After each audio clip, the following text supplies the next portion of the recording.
नमो बुद्धाय। जय भीम दोस्तों।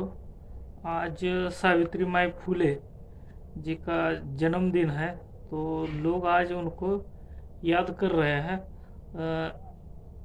उसी को लेकर जो उन्होंने समाज परिवर्तन के लिए काम किया या महिलाओं की शिक्षा के लिए जो काम किया, उनकी बेहतरी के लिए, उनके जीवन में सुधार हो उसके लिए जो काम किया, तो उस कड़ी में जो उन्होंने 1 जनवरी 1848 को जो पहला स्कूल खोला था पुणे में, तो उसकी एक तस्वीर को मतलब शेयर करते हुए जिस तरीके से मतलब वो तस्वीर बनाई गई है, उसको अगर आप गौर से देखेंगे तो हम मतलब ये हम पाएंगे कि उन्होंने उन्होंने जो काम किया उसके ज़रिए जो महिलाओं के ऊपर जो गुलामी लादी गई थी, शास्त्रों के द्वारा या धार्मिक ग्रंथों के द्वारा या अलग अलग रीति रिवाजों के द्वारा, उसको एक तरीके से तोड़ने का काम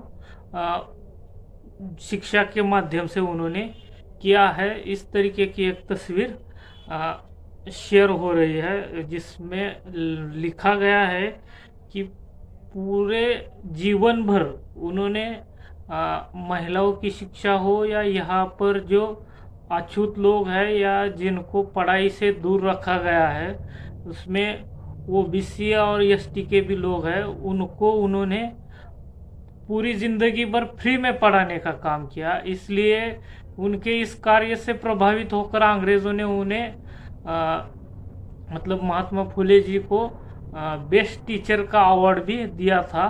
और उनके काम में अगर सबसे ज़्यादा सहयोग उनका किसी ने किया था तो वो थी उनकी पत्नी सावित्री माई फुले। तो अगर हम अपने देश में देखते हैं कि ऐसे ऐसे लोगों के नाम से पुरस्कार या डे मनाए जाते हैं जिनके ऊपर थीसिस चोरी के भी आरोप है, अपने ही स्टूडेंट के थीसिस चोरी करने के आरोप है। तो इस तरीके से पूरा माहौल चल रहा है। तो जो सोशल मीडिया पर सावित्री माई फुले और फातिमा शेख जी उनके बारे में जो लिखा जा रहा है, उसको मैं आपको पढ़ के बताता हूँ। प्रोफेसर दिलीप मंडल लिखते हैं, भारत की पहली महिला शिक्षिका की जयंती की पूर्व संध्या पर मंत्री एडवोकेट राजेंद्र पाल का लेख, जब भी सावित्री माई फुले स्कूल जाती थी तो पोंगापंथी लोग उन पर पत्थर और गोबर फेंक दिया करते थे, लेकिन वह पीछे नहीं हटी।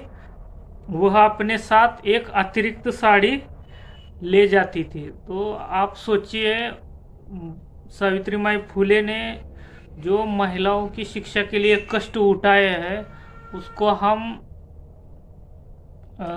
महसूस भी नहीं कर सकते कि उस काम को करने के लिए उन्होंने कितना दुख दर्द और समाज के द्वारा अवहेलना को झेला है।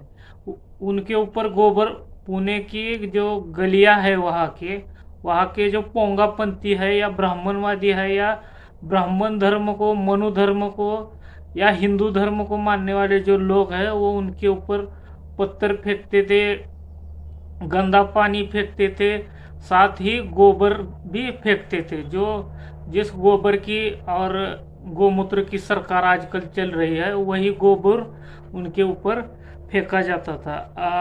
एक और ट्वीट करते हुए उन्होंने लिखा है, स्त्रियों की शिक्षा जिस दौर में निषिद्ध थी, तब एक महिला ने लड़कियों को पढ़ाने का जोखिम लिया।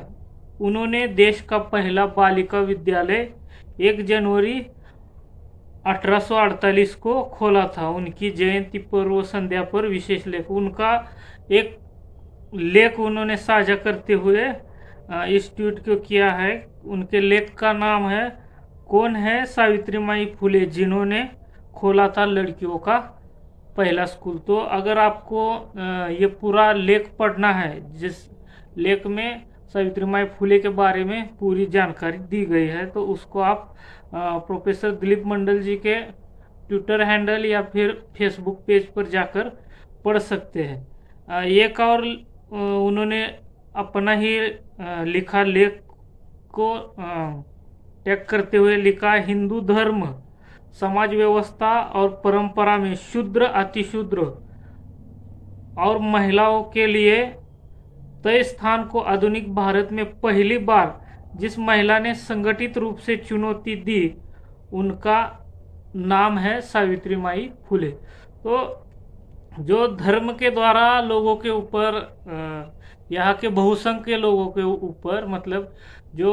भारत की 50% आबादी है महिलाओं की, उनके ऊपर, और यहाँ के SC ST OBC यानी शूद्र अतिशूद्र, जिन्हें महात्मा फुले और सावित्रीबाई फुले अपने साहित्य में शूद्र अतिशूद्र कहते हैं, उनको यहाँ पर हर एक हक अधिकार से वंचित रखा गया। जब सावित्रीबाई फुले के एक जो पत्र उन्होंने लिखा था महात्मा फुले जी को, उसको टैग करते हुए मंडल साहब ने एक और फेसबुक पेज पर अपनी बात साझा की है। उसमें लिखते हैं, मैं जानती हूँ कि मेरे पुणे में न होने के कारण फातिमा शेख पर काम का बोझ बढ़ गया होगा, उसे सब काम संभालने में तकलीफ हो रही होगी, परंतु फातिमा शेख काम करने में कभी नानुकुर नहीं करती। इस बात की खुशी है और विश्वास है कि वो काम ठीक से संभाल लेगी। सावित्रीबाई फुले का ज्योतिबा फुले को लिखा पत्र 10 अक्टूबर 1856। सावित्रीबाई फुले रचना समग्र से ये उन्होंने लिखा है। तो उन्होंने, मतलब सावित्रीबाई फुले जब कभी बाहर भी रहती थी पुणे से, तभी भी वो उनका जो काम चल रहा था यहाँ के अछूत, पिछड़े और महिलाओं की जीवन की बेहतरी के लिए, उसी के ऊपर उनका ध्यान रहता था। तो इससे आप समझ सकते हैं कि वो अपने हाथ में लिए हुए मिशन को लेकर, काम को लेकर कितना डेडिकेटेड थे, और उसी की वजह से आज हम पढ़ लिख कर यहाँ तक पहुँचे हैं। जो जितने भी SC ST OBC माइनॉरिटी और महिलाएं हैं, खासकर महिलाओं के लिए जो उन्होंने काम किया, उसको हमें भूलना नहीं चाहिए। लेकिन आज पढ़ी लिखी महिलाएं भी सावित्रीबाई फुले को भूल कर सत्य सावित्री के पीछे पड़ी हुई है। ये इस देश की सबसे बड़ा दुख है कि उनके मुक्तिदाता कौन है वो लोग भूल गए हैं। इससे बड़ी दुख की बात और क्या हो सकती है। तो सावित्रीबाई फुले जी ने अपने जीवन में समाज परिवर्तन के लिए बहुत बड़ा काम किया है। तो उन्होंने एक कविता संग्रह भी लिखा है, 52 काव्य फुले करके उनके कविता संग्रह का नाम है। और उन्होंने एक किताब भी लिखी है, 52 कशी सुबोध रत्नाकर, ये दोनों नाम मराठी में है। तो उन्होंने साहित्य निर्मिती का भी काम किया, साथ ही वो हमारे देश की पहली महिला शिक्षिका, मुख्याध्यापिका भी है, जिन्होंने महिलाओं को पढ़ाने का काम किया। तो इस वीडियो को लेकर आपकी क्या राय है, कमेंट बॉक्स में ज़रूर कमेंट करें और इस चैनल को सब्सक्राइब करें। धन्यवाद।